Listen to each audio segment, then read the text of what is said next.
The following episode of the Comics and Crypto podcast is for informational purposes only, and anything expressed by the hosts or their guests is solely their opinion.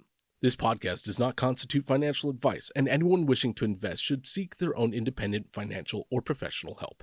Have fun and enjoy the show. Hi, I'm Sean O'Hare, and I know comics. Hi, I'm Spencer Vogel, and I know crypto. Hi, I'm Kevin Lee Loader, and I don't know shit.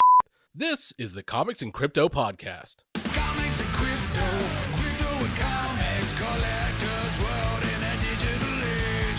Comics and crypto, crypto and comics, it's where the next billionaires will be made. It's comics and crypto. What is up, VEVE fam? Really excited for today's episode. Today, we're going to be focusing on the VHS market, something I never thought I'd ever come out of my mouth. And I am like beyond pumped about it. And today I'm joined by two amazing people. Joe Morelli. We've talked for quite some time, man. It's been a year, right? And it's our first time talking face to face, but we've been talking on Facebook for a long time. And then you introduced me to UpUpCrypto. Yeah. Say what's up, UpUpCrypto. What's up? There it What's is.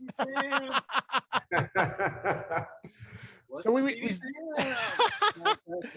I remember the initial introduction, man. You were telling me about you got to talk to UpUpCrypto. You got to talk about upgraded video games. This space is incredible. And then when I started wrapping my head around it, and it started to make sense. Oh my gosh, this blew my mind, especially after talking to you both about it. And now we've gone down quite a rabbit hole into the VHS market, which has incredible promise. I mean, just right off the bat, I'm going to list some of the biggest sales recently.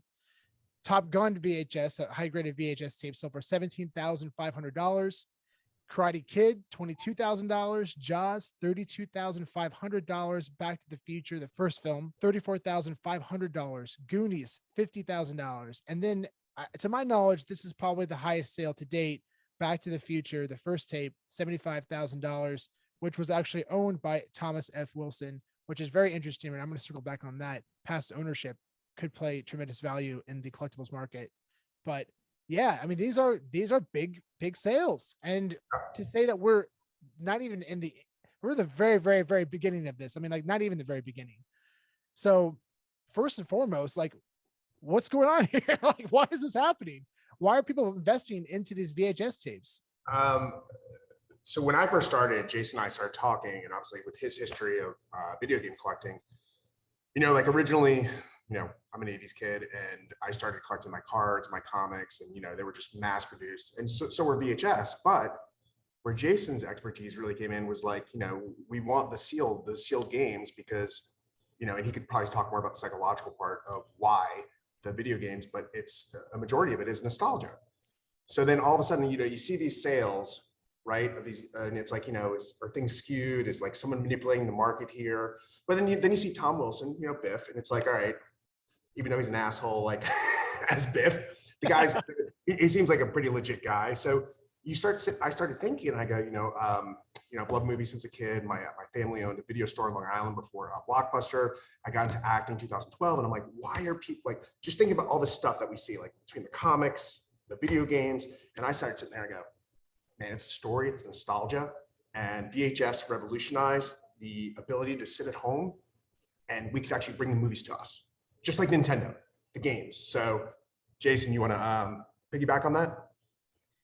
Yeah, and that was definitely a good kind of segue. And you're actually the perfect example of somebody who is a collector for the passion of the movies. And the VHS tapes and DVDs and artwork covers, and you understand the history of movies. I mean, you're an actor, you do that stuff, and so it's to see to see you as a collector, it completely makes sense. But one of the things that we were talking about is that when you really think about like why VHS tapes. So if you look at the market caps of the collectible space in general, and you just look at like why are VHS tapes doing well, and so really kind of zoom out, and if you think about the reasons why, then it totally makes sense. So for example, people have been collecting and baseball cards for a long time, and they've done well. Comics have done well. But if you look at the overall market cap in the population of folks that collect like baseball cards and comics, there's a little bit more adoption when it comes to video games because there's a little bit more immersion.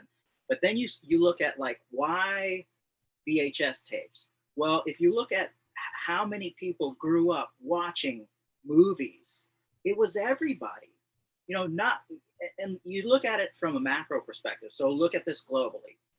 There are many poor regions in the world. And a lot of regions in this world didn't have access to video games or comic books or baseball cards, et cetera, et cetera.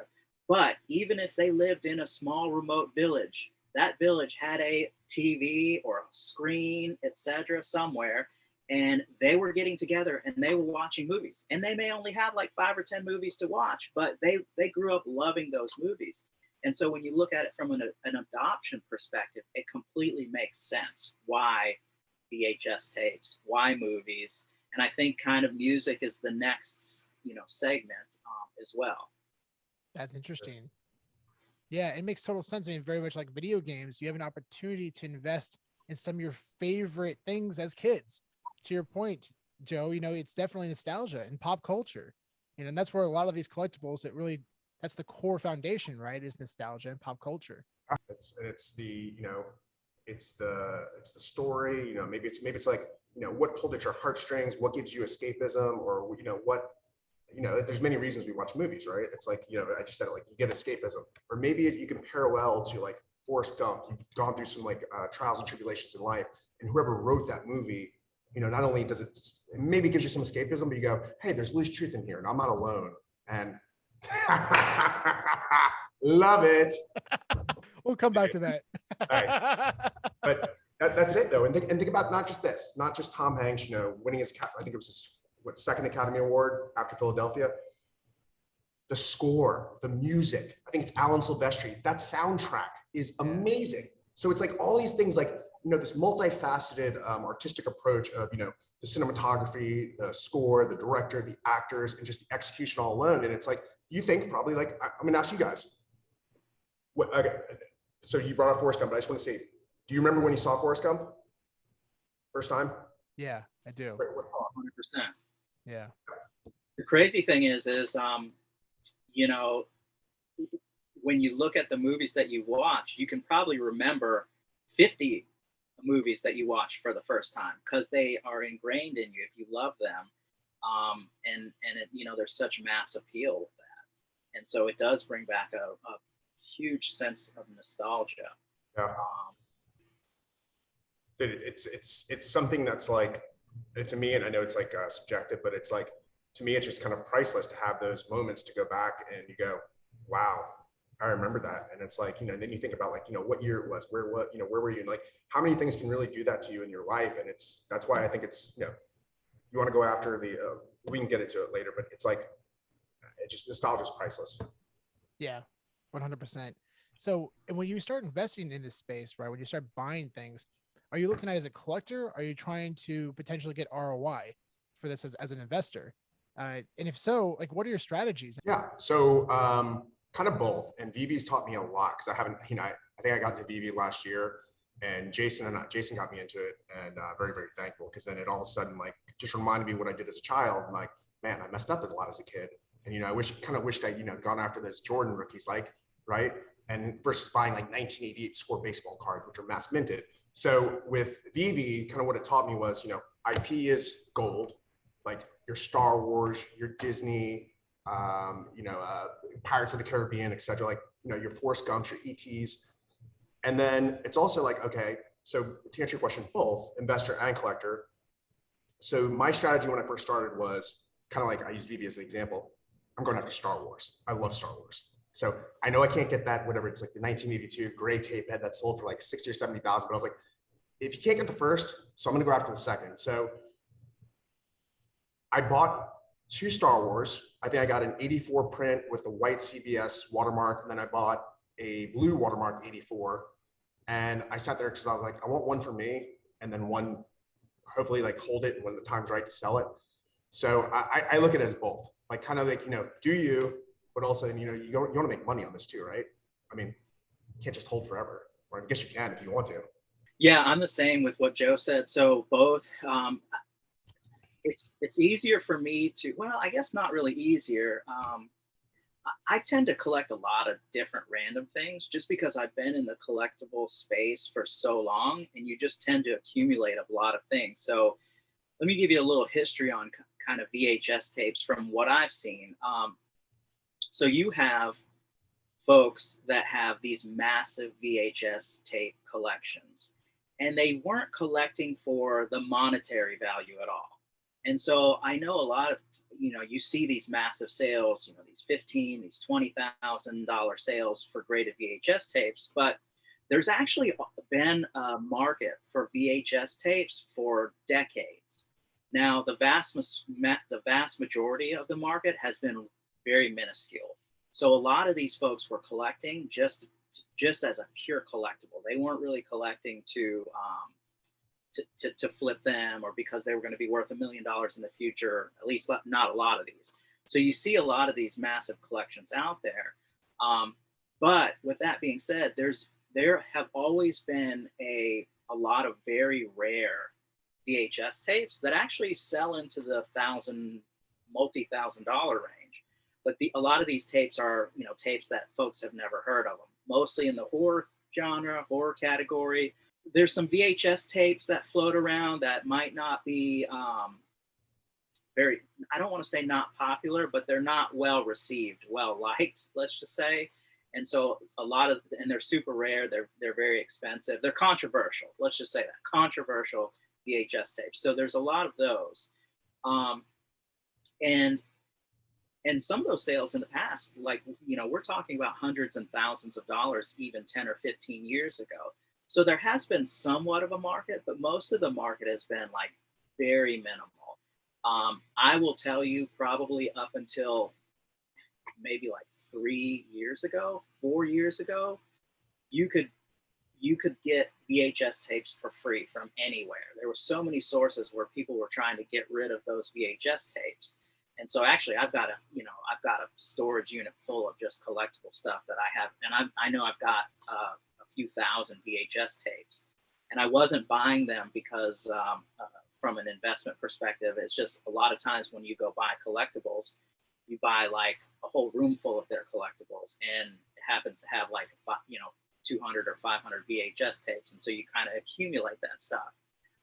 And I remember having these conversations, and I remember literally the first day that IGS started an Instagram account and started grading VHS tapes, and I knew, like, I was thinking like, wow, that's it. That's all you need, because I had seen what had happened in the past with the video game market, and and how comics have done, and how baseball cards have done, etc. But I'm very similar to what Joe does, and what I think a lot of that a lot of folks started out being collectors, and then you see like, wow, this is a really, really good investment strategy. And when you start looking at alternative assets, you're like, this does make sense. If you can buy something and either put a little bit of money into it, or it's going to go up 10, 15, 20 times in a short period of time, it makes sense from a strategy perspective. Yeah, it's interesting. I talked to Kevin from the podcast, Kevin Loader, big shout out to Kevin. We're driving down to LA recently, and I was telling him about VHS tapes, and it started to sink in. And now he's going down a rabbit hole for VHS tapes. And he actually he's very excited about it. He's a massive zombie fan and a huge Sam Raimi fan, massive Sam Raimi fan. And he found a original 1982 tape from Europe of The Evil Dead. And apparently The Evil Dead, the first tape that was released of The Evil Dead, was in Europe. And he was able to find this tape on eBay. It was just listed, and he bought it. It's open, of course. It's not an open, but it's wild. Like seeing the cover of the tape. It's really cool and completely different to what you think the film would be. But did I tell you guys about that? I don't think I heard that. No. Oh yeah, cool. I'll text you guys the images. It's so cool. It's really rad. I was so happy for him. So for him, that's like, as a collector, he's pumped about it. But that could potentially be a great investment too. Think about it. Sam Raimi and Bruce Campbell. Think about, like, that made Bruce Campbell's career. Yeah. Like, and it's just like, you watch and you go, that guy, they had nothing to work with. It's a geniusly awesome, awful movie at times. Like there's times when it's awesome. You go, man, they had no, but then you're like, it's awful. Look at that, they had no budget, but it's a beautiful movie. Yeah, it's brilliant. It created the foundation of horror Yeah. that we know today. Sam Raimi, man, he's amazing. And for everyone out there, if you don't know who Sam Raimi is, he recently directed the Multiverse of Madness, and he also directed the original Spider-Man films. So very exciting stuff there. But yeah, I mean, so to your points, what's really interesting about the VHS market, it's very similar to comic books. You have first prints, you have second prints, you have potentially possibly even third prints. I'm still learning a lot about this stuff, but and then you have variants, which we'll dive into soon, which I'm very excited to talk about, like Academy Award screeners, promotional screeners. But specifically, you really 100% you need to do your own research and understand what you're buying, because these first prints and second prints are almost identical sometimes. Even I'm still trying to I'm like, hey Joe, is this a first print or is this what are your thoughts here? Because you both are the kings of doing your own research, and I commend you guys both for that. So I kind of work backwards. I would search just give me an example, Raiders of the Lost Ark. So I would search I haven't bought one yet, but you'd search Raiders of the Lost Ark, VHS, and then I'd go to new, and then I would on eBay, and then I would search by highest price, and normally you'll see a graded copy, right? And if it's a really high price, you can see all the characteristics you need in that IGS graded or one of the other companies that grades, or VGA, but you can see all the characteristics and what you need, and then you can just kind of scroll and you go, okay, this is what I need. I need the watermark on front. It's going to say the year of the movie on the back, and then the year the actual trademark of the box underneath the year the movie came out. So you can see, basically, eBay has all the tools and resources, but if you just use those two factors, I naturally try to rely on a graded copy by IGS, and then use all the information on that box and in the description on the label. That should be your benchmark. And then you have variants. You have variants, which we've all talked about passionately. And for example, like Academy Award screeners, which they weren't open to the public. They were sent directly to the Academy, which has about 10,000 members. So if you think about it, each film would have about 10,000 copies for each individual member of the Academy to vote. So you take so for everyone out there, they send these VHS tapes directly to the Academy, the people who are in the Academy, and they watch the films from home. And these are VHS tapes. So they've had them for Lord of the Rings. I mean, you recently dive into that one, because that one's exciting. Yeah, I think I found how was I searching? I think Jason and I were sitting there talking or something, and then I was we were searching the sold items on eBay. You can go to advanced search and see what's sold, and I think I listed by I think it was just date, and all of a sudden I go, that's another tool that eBay will give you. It's they're called for your consideration. So I started using those keywords, and I was like, oh my God. I was like, there's a Lord of the Rings on here. I was and then I think I saw maybe a couple of Harry Potters, but they were opened. So I basically just stumbled on I think it's the third installment, and it's the double box, it's sealed. I think I got it for $50. And, and I was like, that's worth it. It's Lord of the Rings. I mean, that's huge. So this is what I was going to say earlier with VEVE. The criteria for me for investing in, this is VHS too, is the IP strong? Okay. How many mints are out there? With VHS, you can use eBay as kind of see how many new copies there are. But with the variant screeners, the award screeners, you're we don't know, right? Okay, but we know the IP is strong, so okay, we check one box. If this were a one-of-one movie or a one-of-one mint, would it go for 4 figures, 5 figures, 6 figures, 7 figures? Like a Lord of the Rings, I'm gonna guess 6 to 7 figures, depending on the condition. So I kind of start using those criteria too, just for as far as across the board. So anytime you see a sealed award screener, ask yourself, is the IP strong enough? So that's kind of, but I just stumbled on that. It was just fell face first, flat on it. Yeah. It makes total sense. I mean, especially if some of the highest selling VHS tapes of all time I think the highest selling VHS tape of all time is actually The Lion King. A lot of them are actually Disney films, some of the highest VHS tapes of all time. But I think the average sale from the top 10 or 15 is around 15 million copies, somewhere around there, I believe. Right. So 15 million copies. And if you think of Back to the Future, we'll say if it's even more close to that, let's say 10 million conservatively. These copies are still selling for thousands of dollars in a high grade sealed. So if you had a Back to the Future for your consideration tape, which the Academy, again, 10,000 copies, and it's probably way less now. And if you had one sealed, unopened, that's why that Lord of the Rings, man, when you told me you got that Lord of the Rings, it was Return of the King, which, by the way, won Best Picture, first sci-fi film to ever win Best Picture. Incredible. Like that is, That's dude. how long, I'm so, that's how long it's been since I've seen Lord of the Rings, because those movies are so long. I was like, oh, I had anxiety in the movie theater. Side note, but no, you're right. But then you got to think, you got to ask yourself too, right? Like, we'll use the 10,000 rule, like you said, like the 10,000 screener copies. How many of those? I mean, majority of those are probably open. I would say 80 to 90% of them. And the ones that aren't open probably are not on eBay. They're sitting in someone's, who's part of SAG or part of the union. They're sitting like in an attic somewhere or in a storage container. So they'll probably never see the light of day, God forbid, until, that person moves on. So yeah. Or if they I toss guess away, thrown out.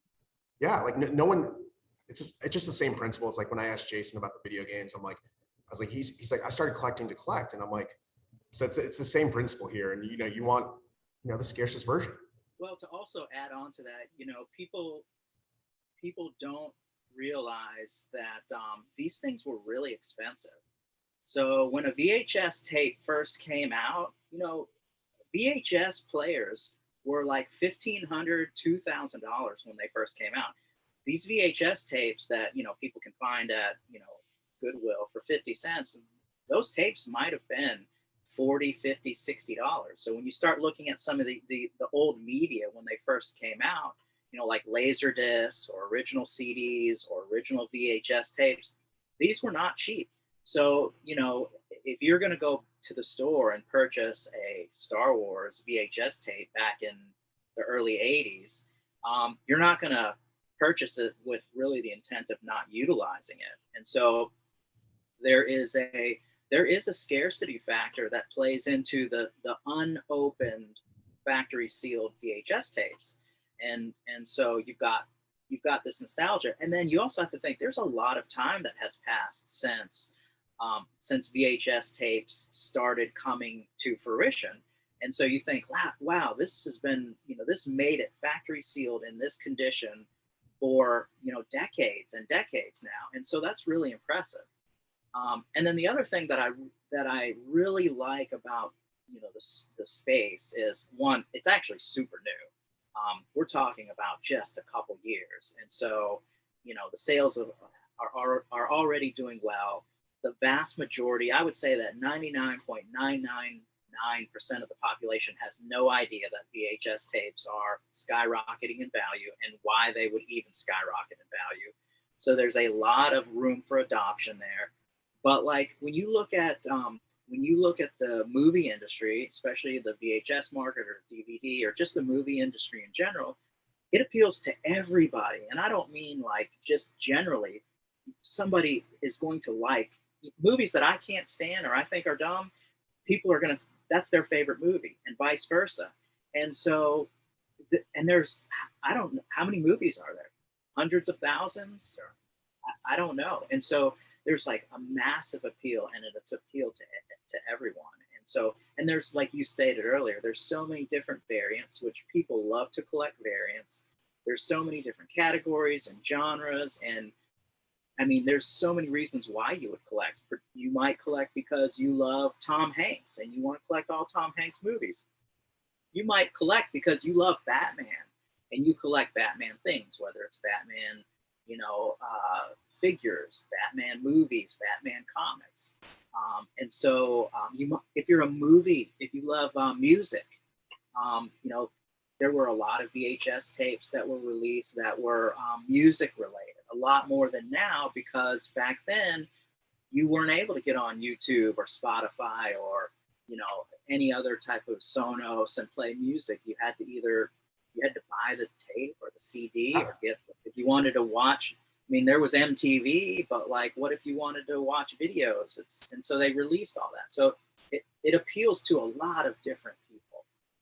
Jason, just to that point, you just made me think of this. I want to say you guys can correct me if I'm twofold. So there was a documentary on Hulu. I think it's called The Last Blockbuster. I don't know if y'all saw it, but I think they said the reason, well, obviously the tapes they were over, I think it cost the video stores like well over $100 to buy the tape. And I think part of it was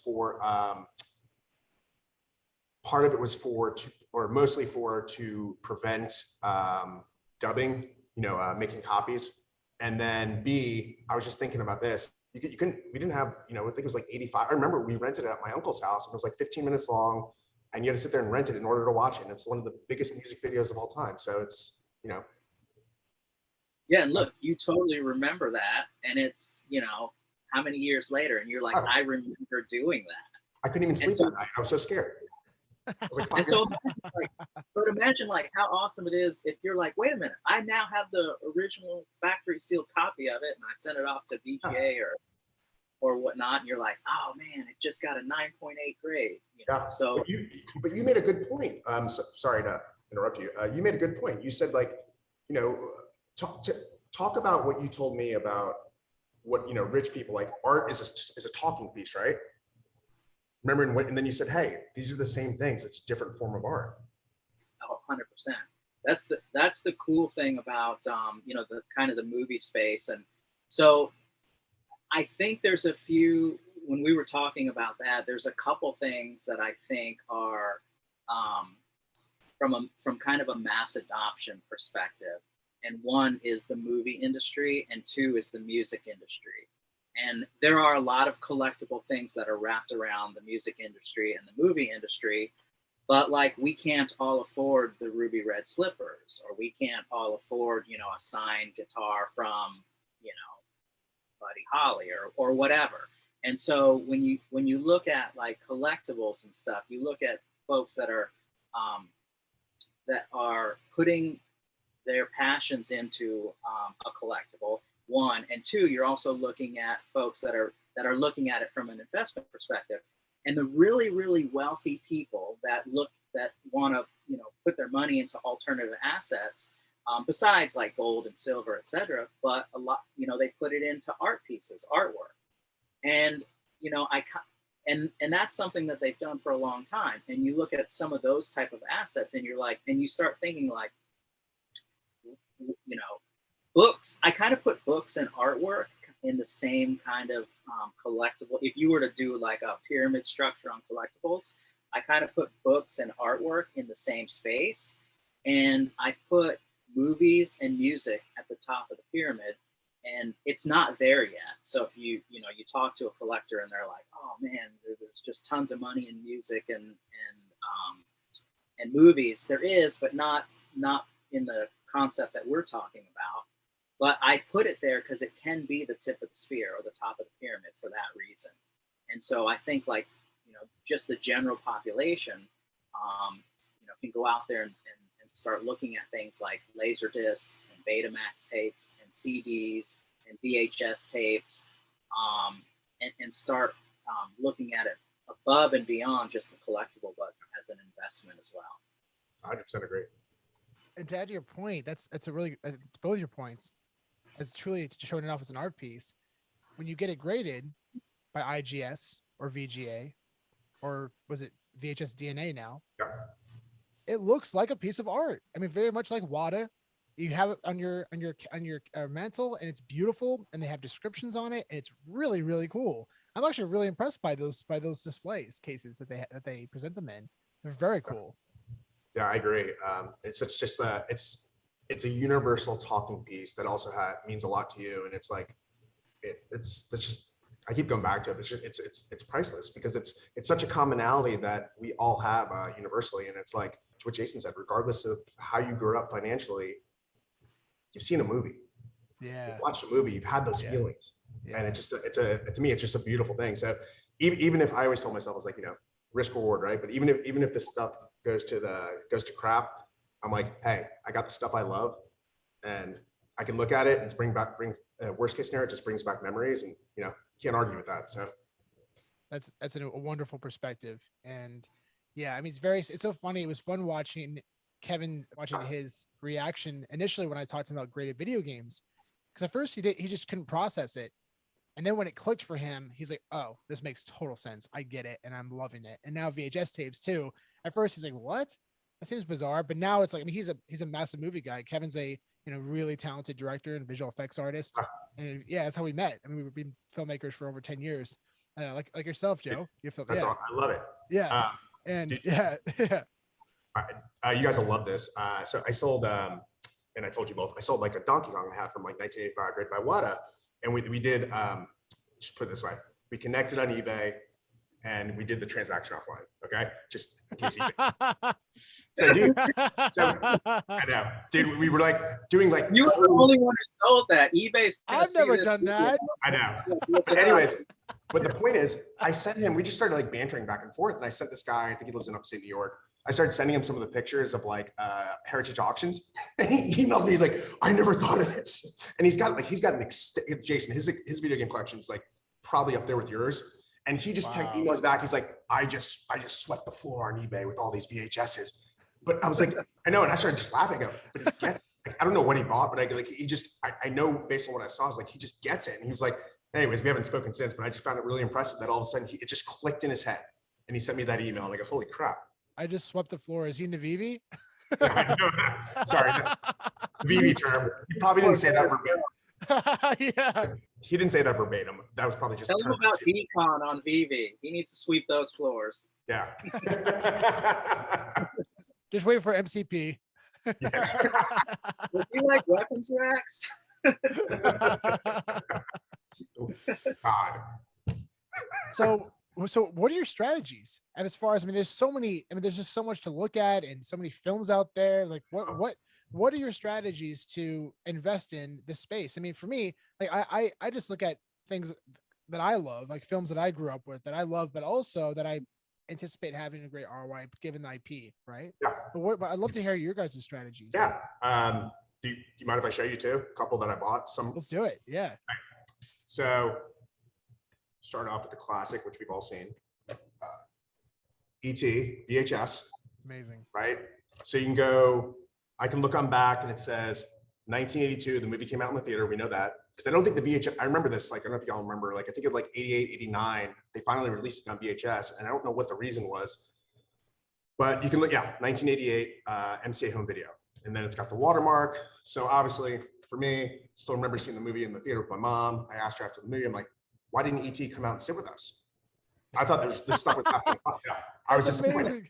So Amazing. Was that a first print? Yeah, so this is the first print. Then I picked up, so here's what I also did, because it's E.T., right? It's one of the most classic movies of all time. I saw it on the way home from a plane ride recently, like literally 3 days ago. So it's a movie you can watch over and over again and never get sick of it. Yeah. So then I picked up the Betamax, got the watermark. Whoa. These are very rare. That's why I picked it up. And I'm like, you know, I'm gonna double down. And if I get rid of one, it'll probably be the VHS, just because. So I kind of diversified a little bit. Just so my strategy is, and I'll show you a couple more, but my strategy is if you can get a first edition for the price you want, go VHS. If you can't get the VHS, look for Betamax. If you can't get the Betamax, look for Laserdiscs. And then if you can't get the Laserdisc, go back to the VHS and get a really good open copy, because I believe, based on what Jason told me about the video games, if they're grading open box Nintendo games, at some point, this is a business, they're going to be grading those other those copies, whether, you know, but hopefully you want a good condition. So yeah, I think that's a strategy to go with IP. But let me show you. This one's for me, probably not going to hold a lot of value, but I just got it in right before this. You guys remember Daryl? You don't remember Daryl? The little kid, and he was like a robot. Oh yeah. Wow. That's hilarious. Dude, Oh I think I my paid like gosh. $20 for it. I still remember like him pulling the ejector seat to go see his family, like the family that like adopted him and didn't know he was a robot. And it's like, they think he's drowning, and his best friend Turtle goes and saves him. And I'm like, I bought this for me. I'm sure there's some other people out there that probably have these obscure memories that I have, but dude, it was probably not going to hold a lot of value. But, and then, all right, this is a good one. Academy Screener, Pearl Harbor. Wow. Still sealed. Yeah, so then you have all the, you know, best picture, the producer, Bruckheimer, best screenplay, best actress, et cetera, et cetera. So this, to me, like we talked earlier, because these are probably, I haven't looked at the regular ones, but I guarantee you what this came out in like 96, 97, maybe like late 90s. Yeah. And I guarantee you they're all over not all over, but you know what I mean? Like, actually, maybe they're not all over, but I just think they're more relevant. There's probably more of them out there than that.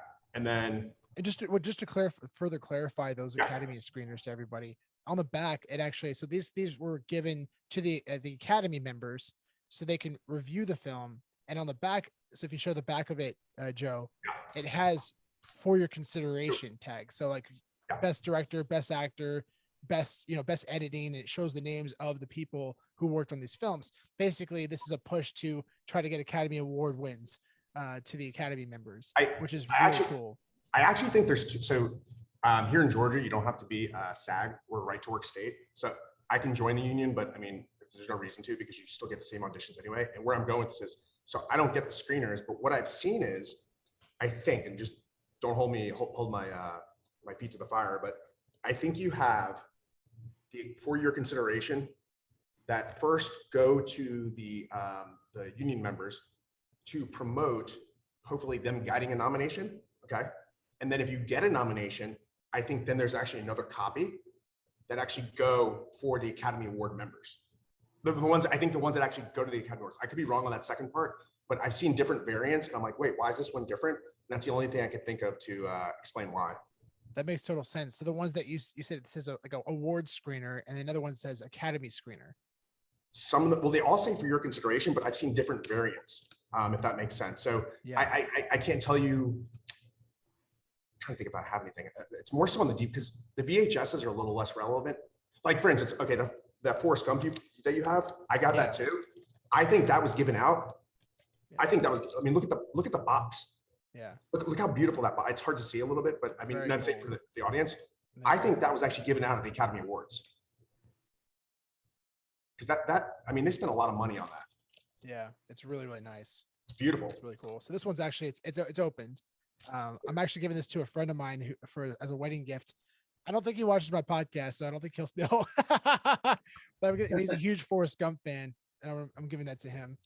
But to add to your point, here's a copy of Lilo and Stitch. On the top it says for your consideration, and at the very bottom it says Academy screener. Oh, okay, so you got it. Yeah, because then I think the back. Yeah. Because there's a Matrix one, and I not taking away from Keanu. Keanu's God. There's a Matrix one, and I lost the bid, and I'm happy I lost the bid now. But it said for your consideration, and then on the back, and no offense to him, it said best actor. I'm like, he never not got nominated for an Academy Award for the Matrix. So they were pitching him though, I think, for that nomination. So that's why I was like, and then you have that, which actually got nominated. That's a really good point. So these are actually, yeah. And I think, to add to your point, I wonder if all these, I haven't really looked in the back, but oh yeah, you're right. I don't think, Gary said, yeah. Okay. Yeah, I wonder if all these nominations were actually out at the Academy. I'm going to double check on that, but yeah, those are really good points. Yeah, that's a really good point. So that was more of a promotion to try to get him to get nominated. Yeah. Interesting. I think because at the end of the day, like that's why I know when you get the screeners, the original ones before the Academy nominations happen, they vote. So obviously that makes sense, right? You want to like the Heisman. You're pitching your cast. Yeah. You got to do marketing. So yeah. And then last one, I think this is cool, and I've shown you too, but they did Stranger Things in a VHS box, and this is probably one of the best shows of all time. And I mean, it's based in the 80s, nostalgia, and like, I mean, look on the side it says VHS. That's wild. They did a VHS tape of that.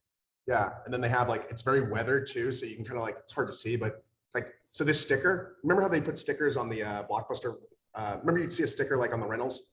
So they put the sticker there for that nostalgia. So that's amazing. Yeah. Joe was inspired by my Stranger Things Nintendo. Yes. That is so cool. Dude, it's amazing. So cool. It's definitely high IP. Oh, totally, man. That's what I'm saying. It's super strong. It represents the 80s, and I mean, look, wasn't that a Nintendo box? It was, yeah. See, I mean, it's genius. That's so wild. Yeah. By the way, side note, you two need to go. I haven't done it yet, but when Jason was saying the next thing's music, and then music, and then there could be some other stuff, but at some point, all this stuff's becoming obsolete, right? All the physical. One of those companies, VGA, IGS, DNA, BCCG, PSA, they're going to start grading CDs, tapes. But I will tell you what I think is going to be a massive money maker is when they start taking posters and putting them in acrylic cases and putting a grade on those, because you hang those up on your wall anyways. I mean, having an old, you know, Bela Lugosi movie poster and it's graded VGA 9.8 or IGS whatever, because those posters are already, some of them are hundreds of thousands, millions of dollars, and now all of a sudden you put a condition grade on there, that's gonna be huge. That's such a good point. Actually, about 10 years ago, I was over at someone's house and he had an original 1939 King Kong. What was it? 39, 30, 33, or 28? Maybe it was in the 20s. King Kong poster, and it was massive. It was massive, like 10 feet. Like it was huge. And it was framed. Yeah, he spent like I think $300,000 on it back like 15 years, like 10 to 15 years ago, or way before that probably. And it's easily millions probably. And he framed it. He got it framed. Yeah. Wow. Yeah, it's wild. I wish I saw the photo of it. It was wild. It was insane. Wow. Yeah, That's yeah. awesome. Big Barry Tech guy. Yeah, but it was cool. That was my introduction to like eye-opening posters worth tremendous amounts of money. Yeah, that was insane. But it makes total sense. I totally agree. The posters, and that's gonna be interesting though, right? Because posters, you don't really know if it's original, but I'm sure there's stamps, got to be stamps on there or something that really confirms that that's an original poster. Original posters. That's cool. That's really cool. You heard it on Comics and Crypto first. Into every one of these episodes, I've got where that came from. So what's your collection looking like for VHS tapes? So for me, this is my strategy. First of all, and I want to reiterate this, I'm a collector. I collect things, and I think it's very, very important that you do this from the heart, that you do this from a collectible. Trust me, I get the investment piece of it, and I'm also a investor from that perspective, and we'll talk investment strategies. But I think like you can't go wrong if you do this from a collectible standpoint. You're going to collect these things, you're going to enjoy them. You just realize like when you put things around you, when you place things around you that you value in your life, it's just way better than money can buy. And so one of the things that I really love about David Yu is that he's constantly reiterating, we're a collectible app. We were meant to be a collectible app. This is for collectors, et cetera, et cetera. And it's because that's way more valuable than how much the item is worth, honestly. There are some pieces that I have that if you offered me $100,000 for, I don't know if I could. I don't know if I could sell it to you for that, even if it's not worth that. Because to me, I'd rather have it than the 100,000. I feel like I can go out and work a job and make 100,000. I can make an investment and make. So that's the first thing that I always want to reiterate to your audience. But the second thing, and what you and Joe have hit on, and so I won't go into much detail on that, is if you're looking at it from an investment perspective, high IP. It just makes sense. Go after all the high IP stuff. It's a no-brainer to do like Star Wars and Pokemon and original, like the biggest movies of all time. I'm always saying, go buy Citizen Kane. That's the best movie that has ever come out in the history of movies. So if you can get a original Citizen Kane or something like that, high IP. That's the other thing. Then the next thing that you want to go after, that I kind of go after, is things based on entry point. So this completely eliminates the collector in me. And what I say from an entry point perspective is, you actually tweeted out a really great example when you had that like 25 Destiny 2 games that you bought for $80, and that's a no-brainer for me. So you went and spent $80 on these games. They're recent games. They're brand new games. You send all 25 of those games to WADA, have them graded. You put like $60 a piece into it. You have maybe $70 into it total. Hang on to them for 3 to 5 years. They're going to be worth $1,000 each. And so it just makes sense from an entry point perspective. You got in at a very, very low price. And I've seen it over and over and over. So people probably look at that and think that is dumb, that's crazy, that's insane. And trust me, I've had a million people say that's crazy, that's insane, that's dumb. And then when I'm selling it back to them for $1,000, I'm saying, man, that's crazy. I only spent $50 on that, but I'll take the 1,000. So that was kind of a long-winded explanation about going and getting into it from an entry point perspective. So there's lots of avenues that you can buy VHS tapes right now, and if you can, and there's a lot of areas that you can find them really cheap. And so I've picked up VHS tapes, no joke, for a nickel, for 10 cents, 25 cents.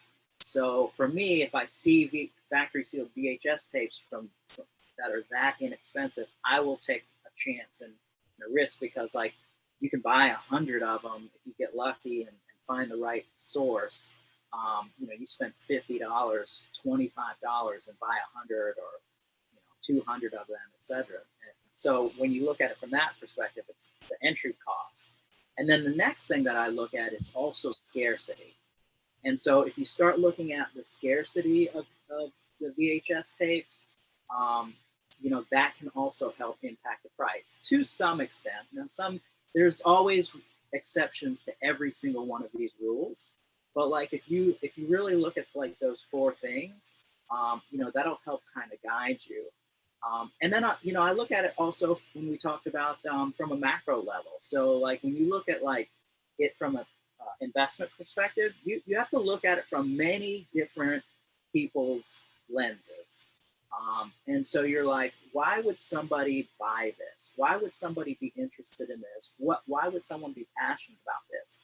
And the VHS, in VHS, there's thousands of reasons why somebody would be passionate. So I actually pulled a few more obscure things just to prove that they're not necessarily the most expensive VHS tapes out there, but they're kind of obscure so that your audience can go, oh, I didn't think about that.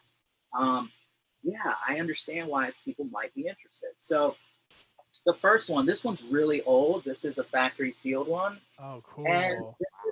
And so you look at this, and this is A Star Is Born. This actually is super rare. Like, I think there's only like 1 or 2 in it on eBay right now. And we're not talking about an open copy. We're talking about old unopened copies. So I don't know, like, I don't know what the value is of this, to be quite honest with you. But the reason why I wanted to show this one is because, we all know A Star Is Born, whether you're from way back or whether you're from now, because they just made a re-release of this. Yeah. But who's interested in this? Well, Judy Garland. I love like the old movies from the 40s and the 50s. I'll sit there and watch the very first, movies that were made in the turn of the century, the 20s and 30s, because they're just kind of, they're really weird, to be honest with you. They're bizarre. You watch movies from the turn of the century and the 20s, you're like, what is going on? Because they are really bizarre. But it's also so nostalgic and it's very interesting. And so when you look at a movie like this, why would somebody collect it? Well, Jason, 1 second before you move on. So it's so funny. I was talking to a friend about this. They've made that movie 4 times now. Obviously, the most recent with Bradley Cooper. And if I'm not mistaken, I know all 4 have gotten nominated for Academy Awards. And I think all 4, don't quote me on this, but I know at least nominated, if not won. What does that? I mean, what does that say about that movie? And that's the first one, right? Mm-hmm. Yeah. So this is the first iteration. This is an early release, one of the first release, etc. So, and so when you really like open up the movie genre to the collectible market, what are you collecting? You look at things like Wizard of Oz, and then you start looking at the actors and actresses from the days, and you think, okay, there's a lot of folks that would be interested in collecting Judy Garland, memorabilia, and so so that's one to kind of think about. Some of the older movies and some of the some of the ones that have a lot of star power from back in the day. And then here's some others that I find that I think this would resonate with a lot of us. So we all watch cartoons when we were growing up. And so, obviously this is a high IP one, Batman animated series. It's probably not a super expensive one, but we all loved cartoons. We all love different cartoons. Here's an X-Men one. But the reason why I'm bringing up these cartoons is because the crossover. So you have X-Men collectors, you have Wolverine collectors, you have folks that, you know, collect comics, figures, etc. So what they would, if they didn't care about collecting VHS or movies, so to speak, they would be more than happy to throw this one in their collection. Or the same with Batman. Somebody might love, you know, Batman, but not really collect, you know, VHS tapes or movies, but yet here they go. They're like, oh, I didn't know that Batman had this, and it's, you know, now that it's sealed and, you know, IGS or VGA case graded, they're like, I want that, you know. So that's something else to think about from a collectible standpoint. And then here's another one, and this is not like super rare, and it's also not like you know, it's not necessarily high IP. It was actually a popular movie way back, but it has Elvis in it. And so why I think that this one, or things like this, when you look at movies, like why would things like this be popular? Well, Elvis. And so this touches many different types of collectors. You have folks that might, you know, there's so many Elvis memorabilia collectors. They're going to want to add this to their collection. And so if you see, you know, you'll see movies that have, you know, crossover type individuals like an Elvis or a Frank Sinatra. And so those also kind of hit home to folks as well. Which Elvis film was that? This was Blue Hawaii. Oh, Blue Hawaii. Okay, cool. Blue Hawaii. Cool. Yep. This is one of his younger, when he was younger. So yeah, very cool. So that's, and then one other example, and this one is just like a, who knows? I don't know much about this at all, but the United States Postal Service had released this cartoon. And I feel like there's probably not that many copies of this out there, Frosty and Rudolph. So, you know, when you start getting into really obscure tapes, this is just a random obscure one. It may not be worth anything. But like if you get it for like 10 or 25 or even 50 cents, it's worth taking a gamble. And there are going to be folks that collect Christmas things. There's going to be folks that collect cartoons, etc. And so, you know, those are just a few examples of, you know, some kind of random reasons to collect or pick up a different VHS movie. That's so cool, because I mean, even video games, you've showed me examples of obscure video games that sell for premiums, because people, you know, there's very few of them, and there's a demand there. There's enough of a demand for people to want it. 100%. I'm gonna throw a couple of my recent purchases, aside from Forrest Gump and Lilo and Stitch. I was really excited about these ones. This is Back to the Future. I think it's a first print. What years does it say on the back? 1989. Yeah, that should be a first print. And it's nailed it. Watermark. Booyah. Yeah, that's the same one I have. Nice. That one looks fantastic. Like that one, the condition looks amazing on that one. Oh, dude, it is so good. Please tell me you're sending that to either IGS or VGA. 100%. Yeah, I'm really impressed. Really impressed with. There's no tears, marks. It's solid. And then, but that would be one that I would, even if it was $20,000 and it got a high grade, I don't know if I could sell it. I don't know. I'm with you guys. It's my favorite film of all time, Back to the Future. Okay, I like the second one better than the first. You like the second one better? Yeah. Yeah. The almanac, the hoverboards. I mean, there's so much like that. It's like IP with an IP. And then I like all three of them. So there it is. Yeah. And there's the third one. Yeah, and this one has 1990 on it. So I'm presuming this is also and it's got the watermarks as well. Yeah, that should be the first release. So excited to get these. It was from the same seller too. Dude, that's awesome. Got them both for 80, I think. Yeah. Sean, do you guys remember how long we waited for Back to the Future 2? Yeah. And all the rumors, like we didn't have internet then. It's like, oh, there's gonna be a hurricane and it takes the DeLorean somewhere. And like you'd hear all these like urban legends, like people just make up. And then like I think it took like 3 years and we're like sitting there like, where's our second version? Urban legends like time machine's gonna be a refrigerator. That's why and that's exactly why, you know, for me, I'm a collector at heart with an investor mindset, because like for me, Back to the Future is a no-brainer. It's one of the most celebrated films of all time, and it's also one of my favorite, if not it is my favorite film of all time. So investing in that is just, it checks off all the boxes for me. But those are the kind of investments that I love, because I love to fall in love with my investments. I'm romantic. What can I say, guys? Yeah, exactly. Makes it hard to sell though. I don't sell at all. I don't sell ever. So, It's not bad to have conviction. yeah. I'm kind of Definitely. the same. Like I don't sell very often or much either. And Joe's like, you need to sell. You need to sell. Do it. When there's like, I enough don't- zeros, it might change my mind. Wait. Yeah. So on the same lines of that, I just watched the GameStop documentary on I think it's Hulu, and I'll just throw this out there just because it made a lot of sense, especially when we went through that. Not to get off subject, but we went through that bull run, whatever was the cause of it with VEVE, and the guy goes. So he was independent of the guys that did the whole the Wall Street bets and all that stuff. But this guy was a professional investor. And basically, he said, "Sell when everyone loves it, buy when everyone hates it." And I sat there and was like, "I wish I knew this when I was like 18, 19."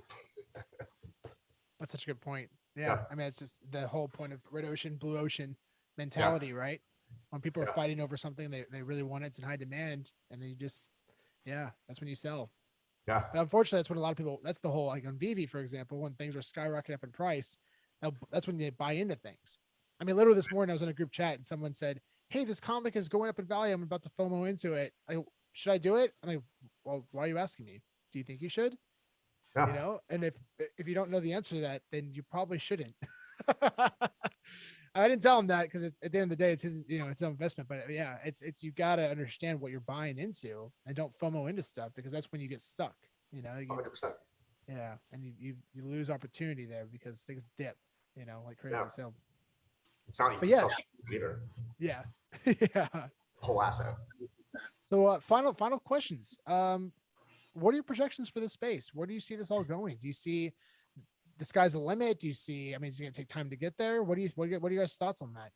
I'll go first, and then I'll let the OG collector go after me and wrap this up. But I think we're so early. Like even before we got on this podcast, I was looking at Golden, and I know there's still 6 days left, and they have about 82 VHS and Betamax. And I was just looking at like, it's early, like, right? There's 6 days left. So, people probably do the same thing, do on eBay and put their final bids in. But there was like an Empire Strikes Back, and it was only, it was like an 80 grade. I don't think it's too bad. And it's like $200 or $300. So I kind of want to see what, between Golden and Heritage Auctions. I mean, Heritage Auctions, that June 9th auction to me, especially like, and I'm using Tom Wilson as validity because I just don't think the guy's like going to be part of some sort of scam. I think we're so early right now, though. So early. So it's like right now, just buy when everyone hates it. And all this, like, I was on Facebook earlier and they were just, people were fudding something. Like I was trying to help this one guy out. He had a second or third version Raiders of the Lost Ark. Great condition, had all the watermarks. And I said, here's what they're going for on eBay. And I was just helping them out. And I feel like people like were someone made like a comment and then put the ha-ha-has based on the prices that people were asking for on eBay. And I go, to me, I'm like, and I'm reading a little bit of subliminally, like in their ha-ha-has, why are they laughing at me? I go, all right, you hate this. So to me, I'm like, if they're like kind of use that philosophy, buy when everyone hates it. And if you have conviction, you believe in it. Yeah, this reminds me exactly of when I first started getting video games graded with VGA back in 2006. I mean, 100%, it is the exact same. If I were to tell 1,000 people that I was getting my video games graded, 999 of them would not have a clue or think that it was the dumbest idea on the planet. And that is exactly what you're seeing right now with the VHS. I think, though, that there will be a much, much faster adoption rate. And the reason that there's going to be a much faster adoption rate is because I just read the other day that Beckett is hiring a VHS expert. And so when you start having these, there's going to be more and more collectibles that start coming out. And people love to get them graded and cased and displayed. And everybody loves to, like we talked about in one of the other videos, like everybody, I think in a nice professional manner and in a friendly way, but there's, collectible folks like to kind of one up each other. Like, oh, I've got this version. Oh, I've got this. Oh, I've got this grade. Oh, I've got this grade. And you envy, you're happy for them, but also you're like, oh, I want that. And so I think these organizations are smart now, and they're seeing that there are opportunities to really create and amplify a lot of these collectible spaces. And the VHS market is, to Joe's point, it's super early. We're talking about just barely a couple years, if even that. And so one, it's super early. You're gonna, nobody knows about this space, hardly anybody. I've talked to folks about this in the collectible space for a long time, and it took forever for this to come to fruition. I remember talking to VGA, hey, do you think you'll ever grade this, or you think, you'll grade that? And you don't know, because you don't know what the market's going to do. I mean, it's an expensive thing to do, to grade something, and if there's no market for it, it's becomes a challenge. But because it's so massive, it's everybody's interested in collecting these type of things. It's loved by everybody. There's mass appeal. I think that right now you might be seeing a little bit of FOMO, and people kind of rushing to get that first pump, and we might even be past some of those initial first pump prices, and those are not based on supply, and it's not based on anything other than, I think, macroeconomics, that things that are going on now, why everything is down. But I think you'll see a nice kind of trajectory over time. And when I say over time, I'm thinking 2 to 5 years.